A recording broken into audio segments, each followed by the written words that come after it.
Greetings. Well, this video I wanted to talk about, as the name is saying, conflict. The conflict in the world, how do we deal with it? When to engage it and when to walk away. Now, as everybody ought to know by now, the conflict that is out in the world is only because of what is inside of us first. That's a very basic thing that we can understand simply. Allow me to have some green tea. If you have a drink, share it with me, by the way. Cheers. So, every single one of us, just about every day, all the time, is dealing with one form of conflict or another at any given time, basically. We are here to self-discover, self-develop, and as I came to see for myself, ultimately we are here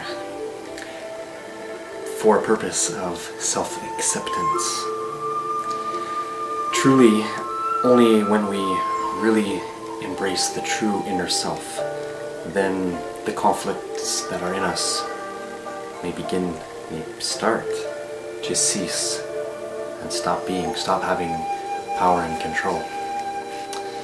Now, interestingly enough, as you guys know, we may have defeated or think we have defeated a lot of conflict within us, and then there's dealing with it and all its varying forms within other people. All these manifestations, all these things exist because ideas and desires and emotions within, like we were saying. So when we look at a military or a pursuit of something, there is a desire, but we know because there is fear in us and uncertainty, and since that also exists in others, and as we are aware of it, well, conflict arises. There's a defense, and then there can often be an offense, and it can be for anything at all. It can be childish gossip, it can be brutal violence, whatever the case may be. I was thinking of something. I want to share this story that came to me. And don't mind my music in the background. A friend had made it for me back in 2006 or 2007. It's an old new age mix. So I like to have music in the background. So cheers for that. In early times, let's just say anywhere in the world, a tribe, a grouping of people were living in a certain area or even just migrating within a certain area. And then when they would have a knowledge or discover that others were there, well, immediately, okay, friend, foe, who are you? So people had to they came up with a natural inclination, a primal need, I suppose, for defense. Okay, the young men should be warriors just in case somebody else wants to attack our tribe. So the question is, what conflicts are necessary and which ones are not? That's a very good question, and it comes down to the individual, what the individual is willing to do or not to do. But I think that peace and love are still superior to all forms of conflict. Just what does it take for us to attain that inner peace and to keep it, to speak it and to interact in that modality, as it were, with others, even when they are being offensive, defensive, passive-aggressive, or aggressive-aggressive, to borrow from the movie I Heart Huckabees, aggressive-aggressive. Well, there are a few stories like this, though, that certain peoples who desired peace were left alone, even amidst conflict. Now, that's not always the case. Sometimes people who desire conflict get stuck in it and get injured, murdered, whatever, and it's a very, very bad tragedy. Is it karma? Is it necessity? Who really knows? Now, I want to share this one awesome story. This is in history. You can find it for yourself.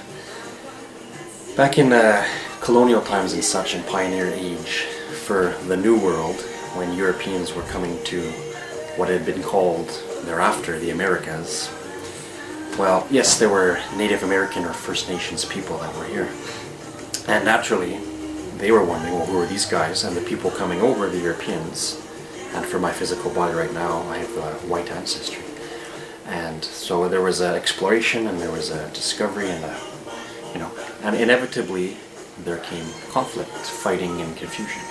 But there was also intermarrying, joy, sharing of cultures and traditions, lots of things, strange blends of things, blendings.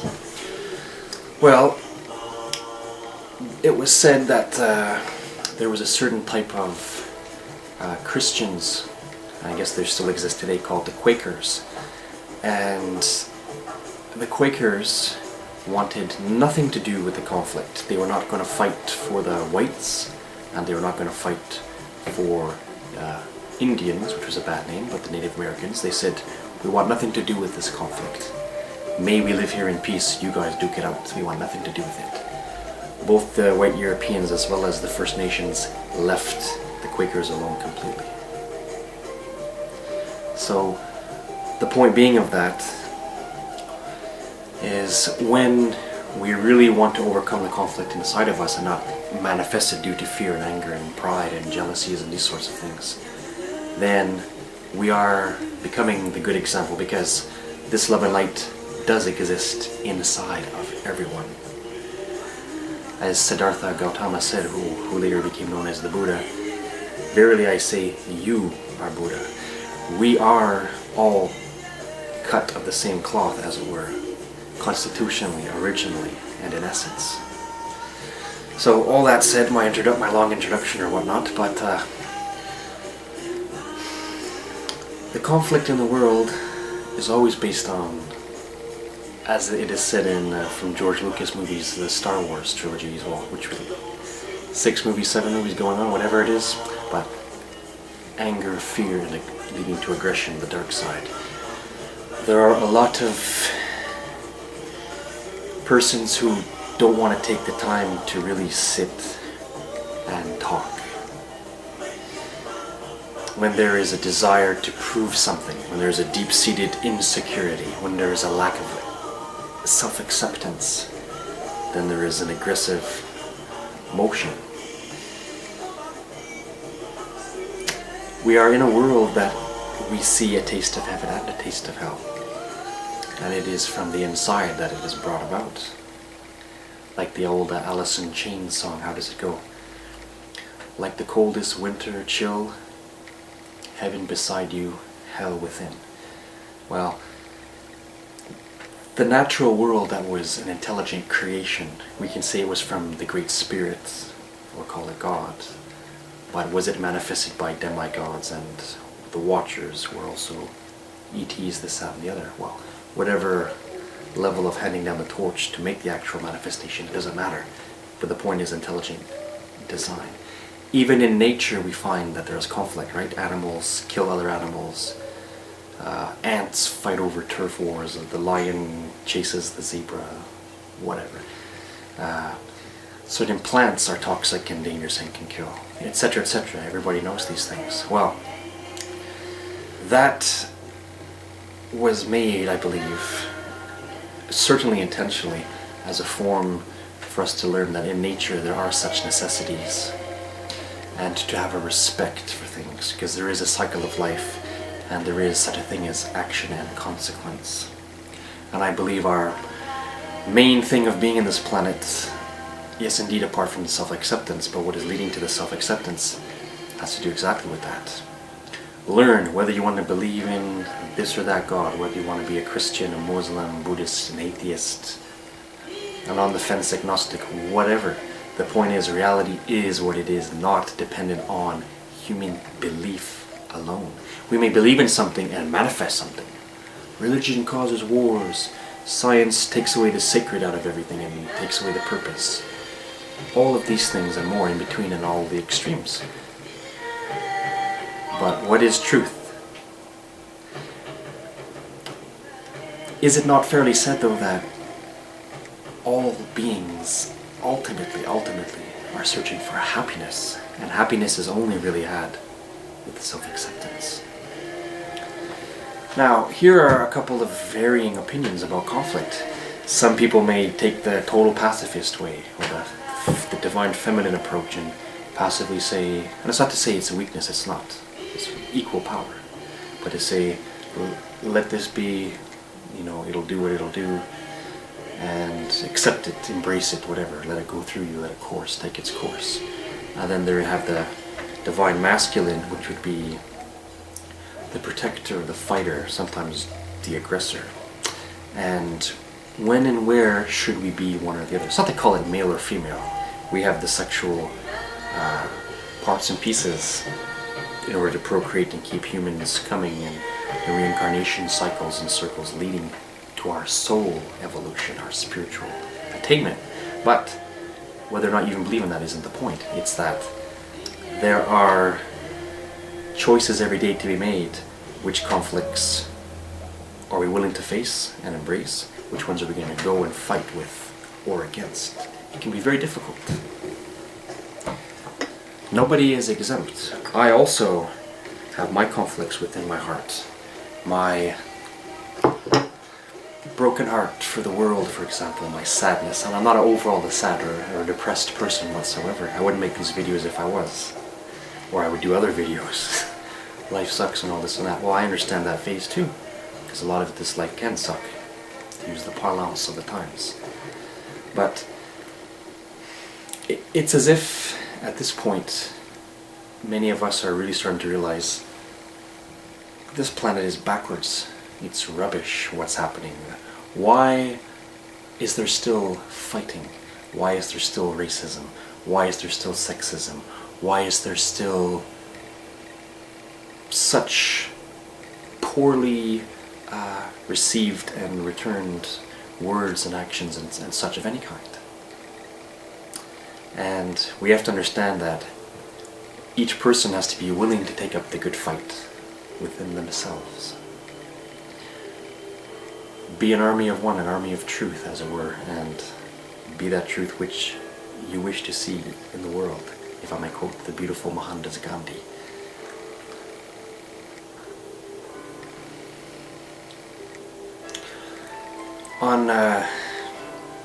Let's just use the internet and YouTube for an example, since that's what you're watching right now, a YouTube video. And I see that a lot of people, I check videos, I have kids, I watch all sorts of videos, I watch cartoons, I watch music videos, this, that, and the other. Sometimes one thing leads to another, and then you do that thing. How did I get to that page? It's funny. Well, regardless of what the topic is about, I can see various comments left by others, and the option of like and dislike the video, or save your peace of mind, and this and that. Well, anytime I see someone negative and going on the attack mode, I realize how sad and lost that person feels, and a lack of self-acceptance. Because a person that learns to accept themselves realizes truly that we are all one. We are all part of something grand and great, tremendously amazing. And to be honored by that, by the realizing of that, we are awestruck and blinded by the light. It's beyond words. And so, accepting it within, happily. And love can be scary at first, of course it can be. And the many layers of it, leading higher and higher. Well, if we're each willing to make an effort to cleanse and purge, then we will attain that self-acceptance and that happiness. Because we do have to realize it's common. We all share a common planet, but we're also sharing a common universe or multiverse, call it whatever we like. But it is one thing. We all desire rest.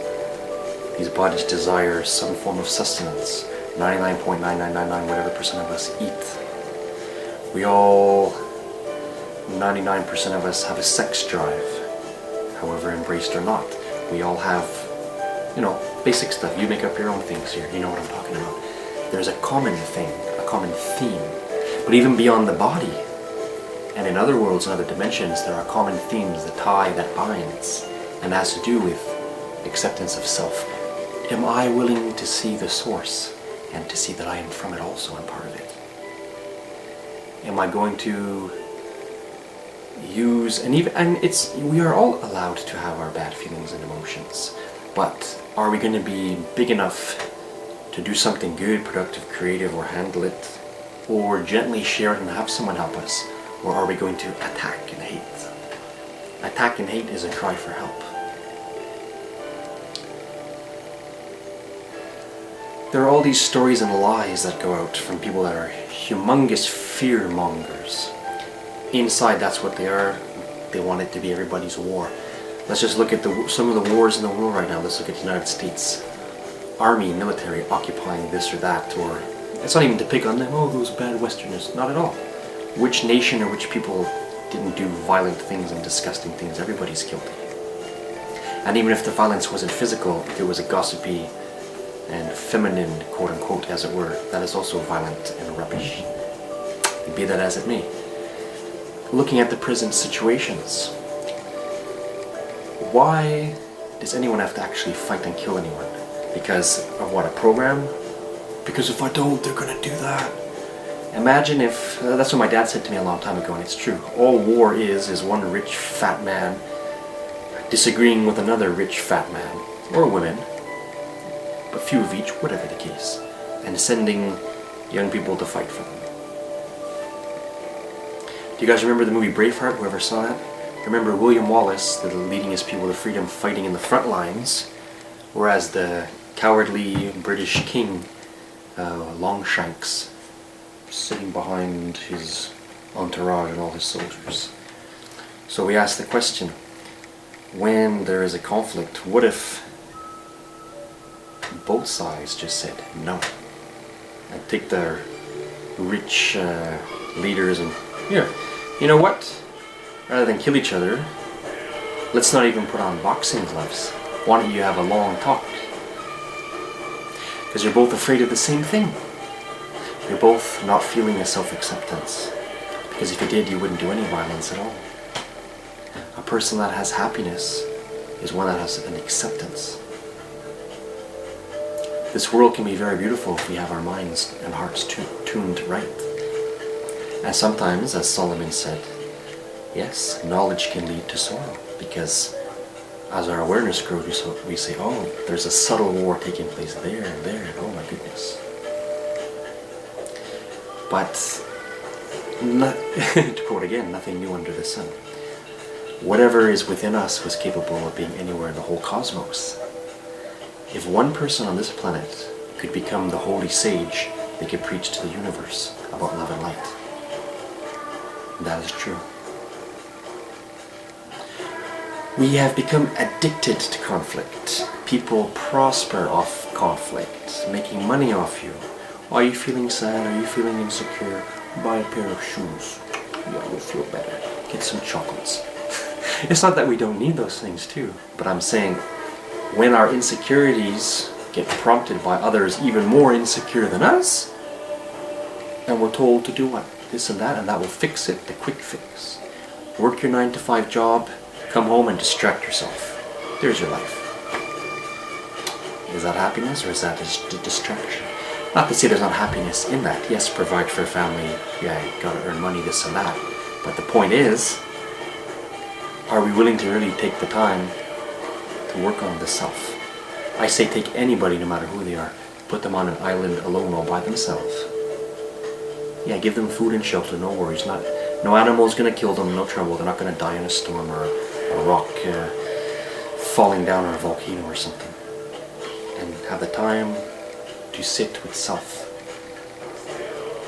The person would kill themselves probably, or what? They would find enlightenment. And I'm willing to bet that very few would actually off themselves. And if they did, it would only be for the sheer loneliness, perhaps. And that's another way of not accepting self.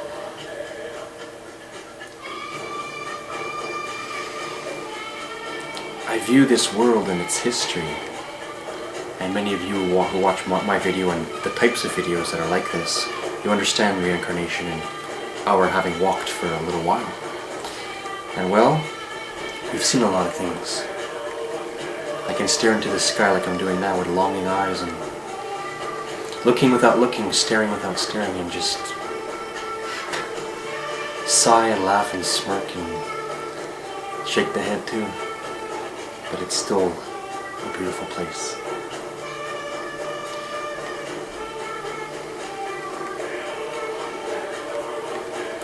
Ask yourself that, and I'm going to continue asking myself that. The conflict out there is only because it's inside. And if we're willing to do our interior work, call it shadow work, call it spring cleaning, whatever we want, well, it's for each of us to do.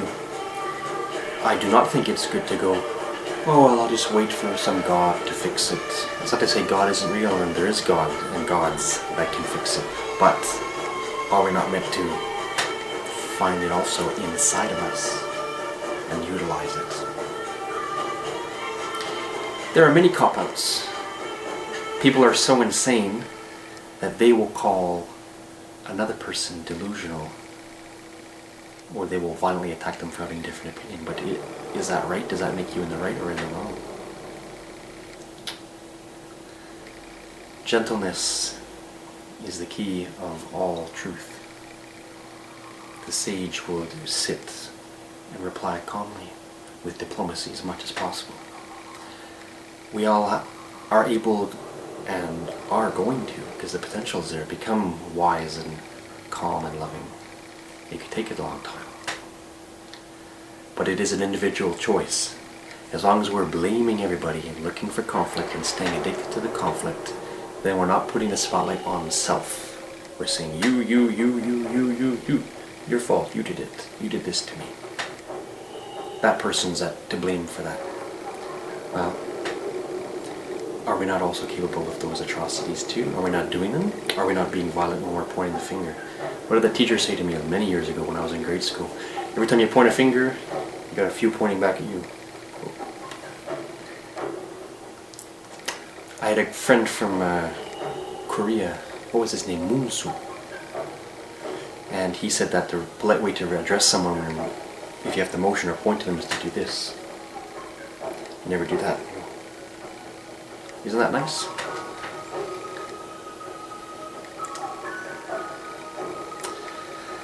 Well, we all have good and bad days. I sit here in front of a camera calm right now and at peace, but my kids can drive me crazy sometimes. Traffic can drive me bonkers sometimes. Try and calmly deal with it. We get mad when we can't control something. I think that's where all the atheism comes from people, is that they get upset that they can't control something, they're not in charge. Until I see it under a microscope and I can control it, I don't believe in it. Well, you're not God being in that modality. We don't control our mortality or the fact that the sun rises and sets. There are things set for us to appreciate, respect nature. If we were, like I said in one of my videos, I have a video on Druidry as a happy place of being, I called it. And if I repeat something I said from that video just for fun, is that the person that is, to this effect, I'll paraphrase my own self. If you're at peace within yourself, you will be at peace with nature. If someone is being violent or crude with nature, then they are certainly not at peace inside. When some of us are going to be out of here soon, and we will be, and some of us already are graduating, come back to help. I'm not saying that's my case, I'm just saying, in general. When some of us will be out of here and don't have to do these things perhaps as much or as often, we are all going to be completely free. We will be like giddy clowns. We'll all be the eccentric, total self that we always wanted to be, without fear of judgments and others. That will be our happiness and real self-acceptance. We desire it now, and every single person desires it right now. But we get stuck back on the road or the track that's made for us, and it has to be like this. One thing's for sure, we have to remind ourselves, don't let somebody else's fear become your own. I made a video on shadow people. That was just a basic general term, so in case whoever was searching that might have been just a general name that might have been a beacon of sorts, but the point, we call them what we want, but the point is, it's the same thing. Cannot let someone else's fear become our own. When do we need to calmly dismiss, and when do we need to get up and fight? Because sometimes we do have to make a fight. We might not like it. We each have to ask that question. What's worth fighting for? Souls are worth fighting for. honor, dignity, beauty. What's worth protecting? You are worth more than anything you'll ever see in this physical world by far. As for physicality, but we are all equal, soul to soul, being of the same thing, the life. I met a young man one time when I was just having lunch downtown on my lunch break at work, when I was working there in Ottawa.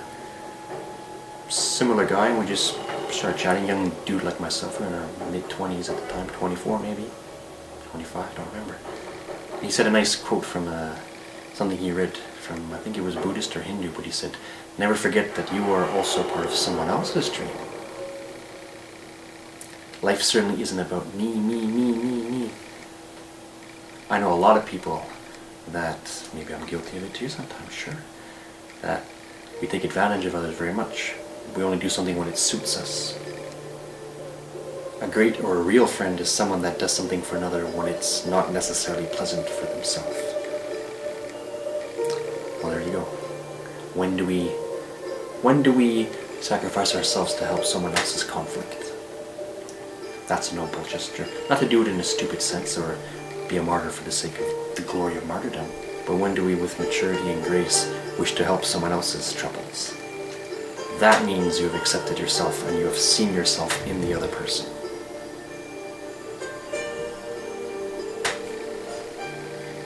Namaste. I wish you well, whoever you are watching the video. Some of my personal friends, random passerby. Love and light to you, my friend. Slanchen.